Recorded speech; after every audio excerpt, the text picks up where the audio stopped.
سلام البنات، واش راكم؟ واش صحتكم؟ واش اخباركم؟ اكتبوا لي في لي كومونتير وان شاء الله تكونوا يا ربي كل لاباس.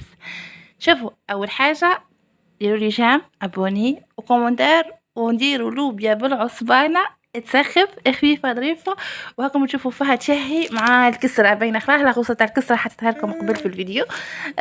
شوفوا في اليوتيوب تلقاوها. ونبداو نديروا لوبيا بالعصبان. شوفوا البنات، اول حاجه هنا جبت بصله متوسطه، هنا درت البنات كميه بصل متوسطه حطيتها هكا في البرمه ولا كوكوط ولا واش عندك. هنا العصبان تاعي كبير ما شاء الله. حطيت زوج حبيبات، احنا نقولوا 6 حبات.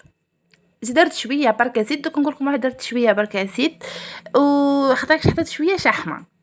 هنا حطيت شويه ملح باينه به البصل يطلق هذاك الماء تاعو ويتقلى مليح. ديما كي تحطوا البصل المبتدئات باينه خلا شويه ملح معاه. وهنا حطيت شويه شحمه البنات، هذه كتتبيره فقط.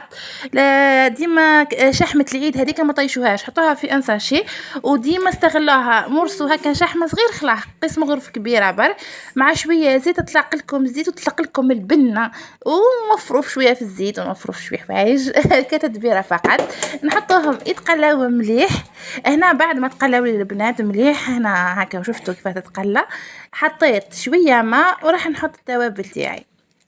حطيت شويه توم ومرق دجاج هنا تاع خروف،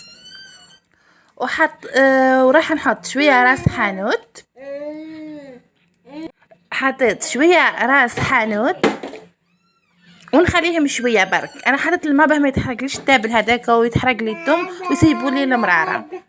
ومن بعد البنات لازم البرمه اللي نطيبها الماما لاحظت قبل في الفيديو تاعي لازم نحط الطماطم تتقلى في الاول. هذه تانا تتبيره البنات ما تحطوش خلاها الطماطم في الاخر، راح تبقى لكم حامضه ومش بنينه ومش طايبه، وحتى الكل تاعها ما تجيكمش هذيك كيما تعود مقليه يعني مليح. هذه تانا كتتبيره، ما تقوليش داتي وعماتي وخالاتي، لازم الطماطم تتقلى، ما تقولوا لي حتى اسم.